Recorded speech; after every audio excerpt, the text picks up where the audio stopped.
What is good, YouTube? Welcome back to the channel. My name is Ace. Today we're going to be reacting to 5 more broken Naruto abilities by SWAGKAGE. This is a part 2 to the video. Part 1 will be in the link in the description and in the end of the video suggestions.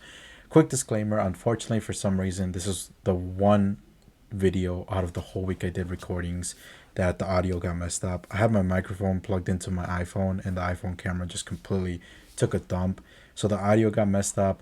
There's going to be parts of the video when I pause SWAGKAGE's video, I'm going to do a voiceover to let you know my thoughts of what I said in the video, and then parts where I'm actually talking over the SWAGKAGE video, I'm just going to put subtitles because I don't want to do a voiceover and mess up SWAGKAGE's audio. I'll do my best to make sure you guys can hear me and see what I'm saying.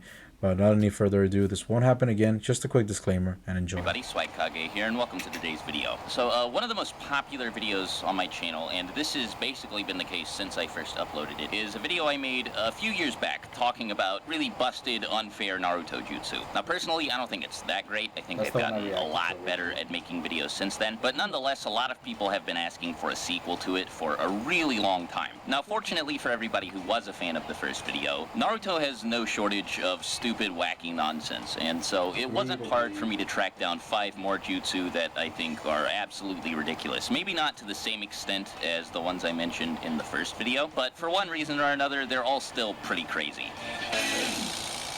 The SWAGKAGE, the 5-finger assault. So some of you may be a bit surprised that this is on the list. Maybe you associate the jutsu with the 4th Raikage and don't remember the 3rd all that well. But the 3rd Raikage is who we're going to be focusing on here, because this is sort of a Yamato Hashirama situation, though it's not quite as extreme, where we're introduced to a technique through one person, and then we later find out that there's a dead person who is way better at using the technique than the first person was. And now, to be totally fair, it's still a pretty scary jutsu in the hands of the 4th Raikage, but I only think it's worth putting on this list because of what we know the 3rd Raikage could do with it. So to briefly explain how the jutsu works, a user conducts electricity through their body, and this increases their speed, allows them to hit harder, and it creates an aura of lightning release chakra around their body that acts as a shield. A few of you may be wondering why I didn't mention any drawbacks, and that's because, there aren't any. This jutsu boosts your strength, your speed, and your defense, your 3 most important physical attributes. It's crazy because I remember watching this in Shippuden, and yeah, he basically had a wall around him. It was impenetrable. No one can get around it. No one can get through it. The only person that could have gotten through it was himself. And that's how Naruto was able to defeat him, by tricking him into using his own weapon against him. It was wild. Crazy, man. Without negatively impacting any of them. And it would be one thing if these boosts were minor, but they're not. They're not at all. As a matter of fact, they're pretty fucking enormous. I know I don't need to tell anybody this, but both the 3rd and the 4th Raikage are really, really fast, and they're also known for hitting extremely hard. According to Darui, nobody before Sasuke had survived the 4th Raikage's Liger Bomb, and he's significantly weaker than the 3rd Raikage. This guy, on the other hand, is able to kill multiple people at the same time with just a jab. Like, look at this. This was the result of him dashing forward and just poking somebody. This is ridiculous. The thing that gets me the most about this jutsu is with it, you're already going to be moving so fast that nobody's going to be able to hit you. And even if they do, your attacks are so strong and so devastating that you're probably going to be able to kill them anyway before they can do any serious damage to you. But for some reason, the 3rd Raikage thought to himself, hey, you know what this jutsu's missing? It's not an indestructible shield yet. And when I say indestructible, I don't mean really hard to penetrate. I mean you are absolutely 100% never breaking through this shield unless you have like 6 paths powers or something. And if you think I'm exaggerating, lightning's natural elemental weakness is wind. And so you'd think that a wind release jutsu, at least a strong enough one, would be able to crack through the shield, right? Well, no. Tamari and a bunch of other wind release users all hurled big ol' wind blast straight at the 3rd Raikage, and he just stood there and it didn't affect him. Then Naruto showed up, and the first thing he did was throw a Rasen Shuriken at this guy, and he dodged it twice. And then Naruto finally manages to line it up so that it smashes into him, and it doesn't do anything anyway. So even if by some miracle you're able to hit him while he's whizzing around the battlefield at lightning speed, it doesn't matter. It's probably not even gonna scratch him. It's not even like it takes a toll on his stamina either, because he was able to fight 10,000 ninja by himself. Man, all the good OP Shinobi were gone way too soon. We needed more of them in the For series. 3 days straight before finally collapsing and dying. I imagine he didn't have any food or water either. 10,000 angry enemy ninja probably wouldn't let him stop to eat a sandwich or whatever, so it certainly doesn't tire him out. Like I said, it feels like the jutsu has no drawbacks. Oh, particle style. My God. This was OP as heck.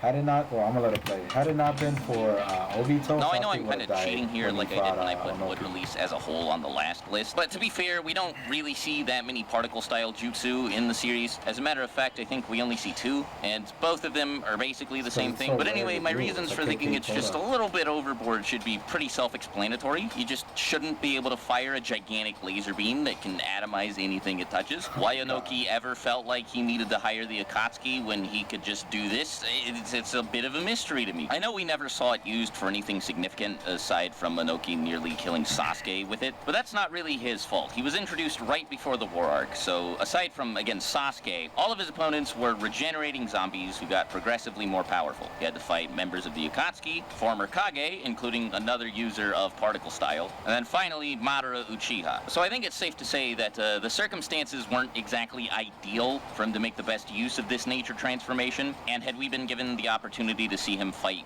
regular people, he probably would have steamrolled them. Like, all he has to do is make this box of chakra around them, and then just like that, they cease to exist. There's no setup required or anything. It's as simple as that. Yeah, the 8 gates is one of my favorite techniques, one of the most badass moments in all of Naruto. Gai Sensei, Pain, and Kakashi, Minato are definitely up there as far as my favorite characters, and Madara versus Might Guy 8 Gates was one of the most epic battles I've seen in the whole Naruto franchise. This definitely is up there. OP, broken abilities in Naruto.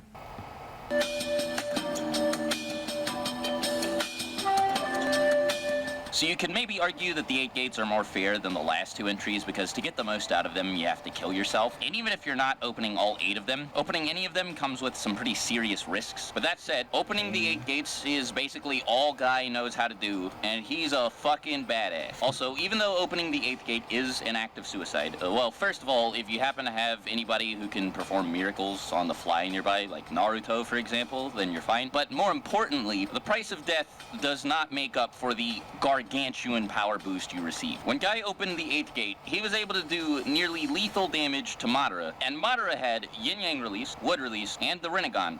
And Sage Mode. And now granted, Guy was only able to do so well against him because he had the assistance of Minato, Kakashi, and Rock Lee. But even with the help of all 3 of these people, nobody else would have been able to do nearly as well against Madara as Guy did. I mean, before him, Obito was tearing the entire allied shinobi forces apart. So the fact that Guy stood even a teensy, itsy-bitsy chance against Madara here is pretty impressive. Also, I'd like to repeat that this is the only thing Guy knows how to do. He can't do anything aside from open the 8 gates and punch and kick really hard. So if you gave the ability to open the 8 gates to anybody like Madara or Hashirama or even like Sakura or Tsunade, you'd have a pretty serious problem on your hands. If Naruto ever learned how to do it, well, then it'd be game over for anybody who tries to fight him. Could you imagine 2,000 6-pet Sage Mode Kurama Avatar 8th gate open Naruto's charging straight at you? That sounds horrifying. We got number 2.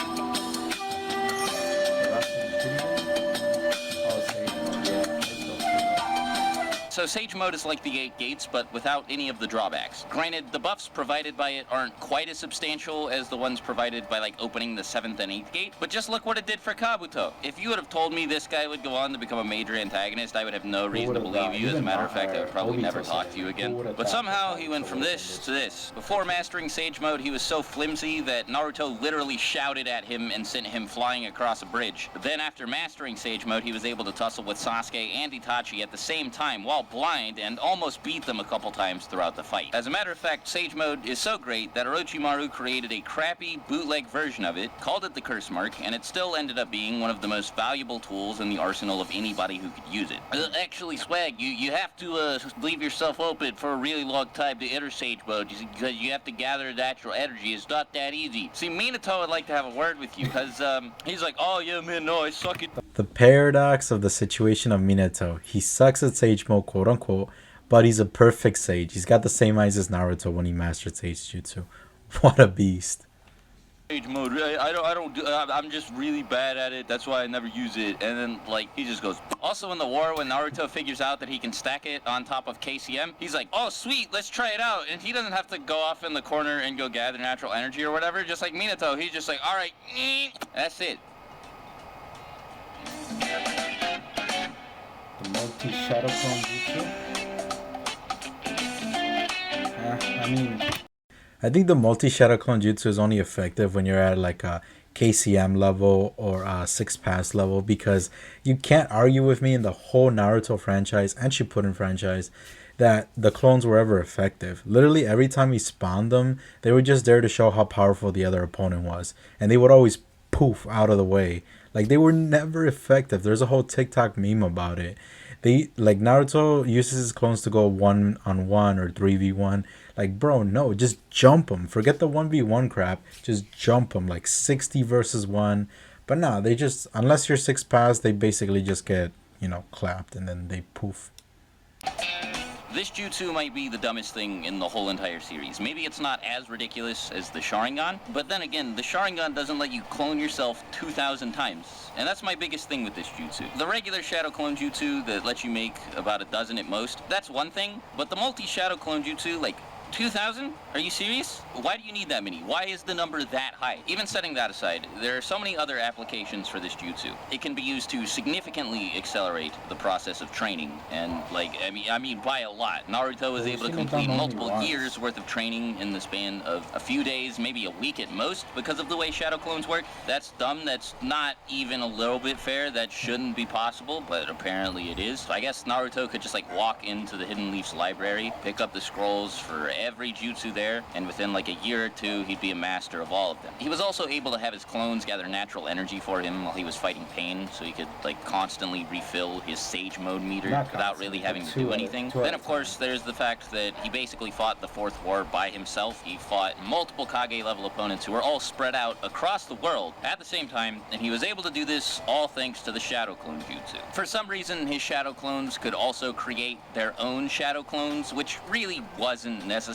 Kishimoto, you didn't have to let him do that. He was already really strong, and he would have been fine without clones that could make their own clones, and those clones could probably also make clones of their own. By the end of the series, one of Naruto's shadow clones could probably wipe out all life on Earth aside from Sasuke by itself, and even if that's not the case, he'd still have 1,999 of them sitting on the sidelines.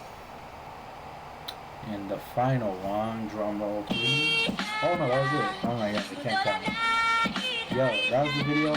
Let's go on to the comments. Let me know what you guys think of the reaction. Let me know what else to react to down in the comments on my video. And yeah, let's check it out. We got third Hokage, please. Let me eat a sandwich or I'll die. 1000 Ninja, no. There are so many other applications for this jutsu. Hinata blush. Oh, the shadow clone? Yo, that's funny. The multi-shadow clone jutsu. Kabuto before Sage Mode. It's nice to meet you, sir. Kabuto when he has Sage Mode. Your daughter calls me daddy. 2006 pass Sage Mode Kurama Avatar 8K Naruto's isn't Naruto already too damn strong, swag? Don't give Kishimoto ideas or anything in Boruto. Man, I don't know how OP clones were till Madara gave them Susanoo. Yep. That was insane. Do you guys remember that fight when Madara's fighting the Kage, and he's basically like, he brings out, he was telling the Kage, it's like, this is a little bit unfair. It's 5 Kage versus 1 Madara, and then the Misukage I think is like, don't treat it as unfair. It's supposed to be flattery for someone of your caliber. And then Madara's like, you're right. Tell you what, since I'm Madara and you're the Kage, let me get some clones out. He brings out 5 clones for each Kage. And then, oh my god, then he's like, do you want him to use Susanoo or not? What a beast. If you would have told me that the guy would have gone on to become a major antagonist, I would have no reason to believe you. As a matter of fact, I would probably never talk to you again. SWAGKAGE 2019. Sheesh. Alright, that was it for the video. Let me know what you guys want me to react to next. As always, thanks for checking the channel. Like, comment, subscribe. Trigger those bells, and peace.